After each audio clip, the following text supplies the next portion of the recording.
E aí, pessoal, o Marcos estava comentando comigo, vocês ficaram um pouco curiosos aí sobre o nosso plugin de floração, queria conhecer um pouquinho mais. Bom, vou apresentar rapidinho para vocês aqui. Então, esse plugin ele é autoral, é da Taurus, foi desenvolvido aqui dentro pelo time de P&D da empresa. Esse plugin já existe há alguns anos, então ele foi e é constantemente revisado, aprimorado, enfim. Bom, então aqui temos alguns plugins da empresa e um deles é esse de furação.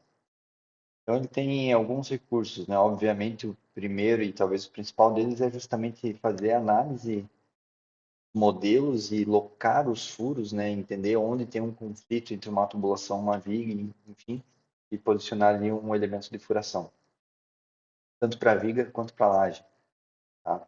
Próximo passo disso, então, é entender quando tem furos muito próximos, enfim, e fazer algum agrupamento desses furos, entendendo com o que é viável para a obra. Além dessa função de inserir furos, também tem algumas funções de relatório. Então, uma delas é entender se algum furo ficou órfão, vamos dizer, né? Então, no sentido de que o projeto hidráulico, por exemplo, teve uma revisão, mudou ali um pouco o caminhamento da tubulação, o furo ficou na posição antiga e o tubo está numa posição nova.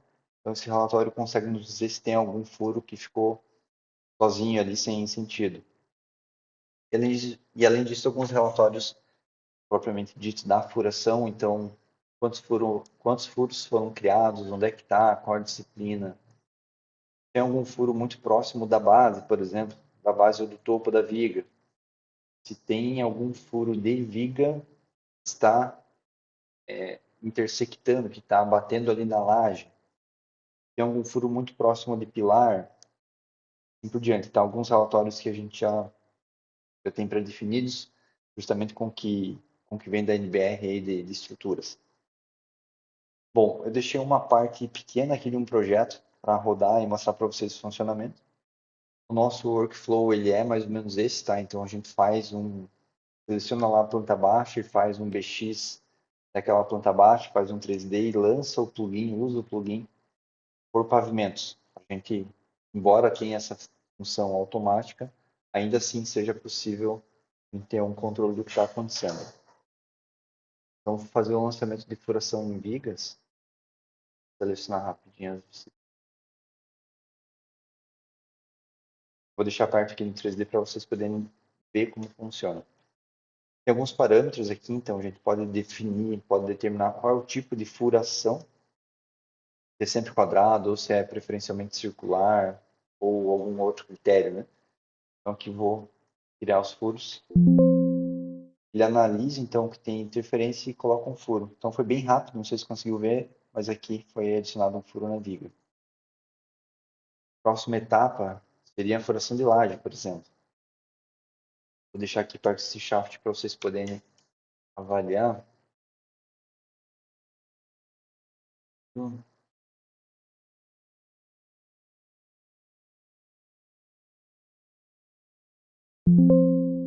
Curioso, 25 furos. Existe uma limitação técnica do Revit que ele não entende o prolongador das caixas sifonadas como tubo. A gente criou uma maneira de contornar isso, criando um processo de furação de caixa sifonada. Tá? Bom, um segundo momento seria, por exemplo, agrupar esses furos, né? Porque aqui no shaft de sanitário ele criou uma família de furo para cada tubo, que isso aqui não é viável para a obra. É assim que vai acontecer. A gente tem uma ferramenta de agrupamento de furação, levando em consideração um raio. Tá? Próximo, agrupou 3 furos. Então aqui tinha vários furos pequenos, ele colocou furo maior. Esses outros aqui, eles estão mais longe do que os 3 centímetros, que é o parâmetro, então não foi agrupado num furo único de shaft. Mesma coisa aconteceu aqui. E por fim, uma ferramenta muito interessante aqui, olhando para os relatórios, seria, por exemplo, entender como que está a altura desses furos. Tem um caso aqui, por exemplo, que o furo está bem baixinho.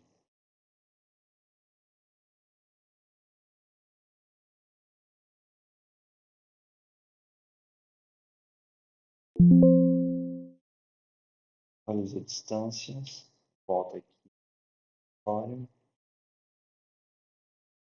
Ó, ele encontrou um furo que está a 66 centímetros do topo, mas está a 3 centímetros da base. Você clica aqui no olhinho, já mostra qual que é o furo. Esse aqui visivelmente estava assim.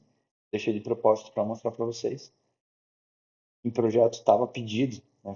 Pediu aí justamente para avaliar com a estrutura se reduz um pouco a altura dessa viga para o furo passar por baixo, para o tubo passar por baixo, melhor dizendo, ou se deixa ela mais alta para realmente fazer o furo.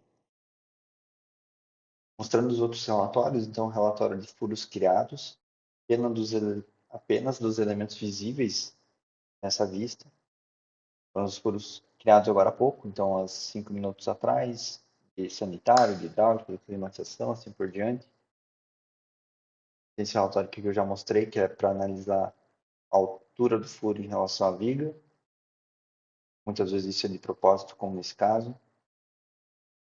Um próximo relatório, para entender se existe algum furo de viga, ele está muito alto, está pegando na laje.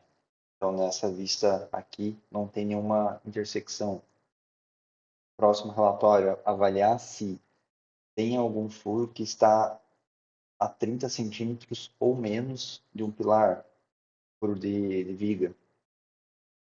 Esse aqui é um relatório para entender qual a distância entre os furos. Então, por exemplo, a gente tem furos que está a menos de 30 centímetros, tá? Aqui é 4,9. Eu clico no olhinho aqui, ele consegue me levar no ponto. Então, lembra que aqui é um caso de possível agrupamento de furo, não foi agrupado, porque o critério que estava aqui no agrupamento era de 3 centímetros. Se a gente aumentar isso aqui para 5, tem aqui alguns furos a menos de 5, né? 4,9. Tem aqui a 9 centímetros. Vou aqui no agrupamento colocar uma regra que agora é 10 centímetros. E vou executar o agrupamento, atualizando aqui. Então, ele fez 2 grupos, juntou esse furo aqui, juntou esse aqui e esse aqui continuou fora. Agora, eu volto aqui no relatório de distância de furo e atualizo ele, já saiu bastante coisa. Tem alguns furos. Aqui ainda está dando que a distância é 25 centímetros e está ótimo. Ele aparece aqui porque o limite que a gente inseriu é 30. Se colocar menos aqui, ele já vai resolver, enfim, de acordo com o critério da obra, por exemplo. Ele vai dizer com relação à altura da viga, tem algum furo de laje intersectando viga. Então, esses são alguns dos relatórios, alguns dos recursos que o nosso plugin de furação dispõe aí para a nossa equipe de engenharia conseguir pegar um bom produto para a obra.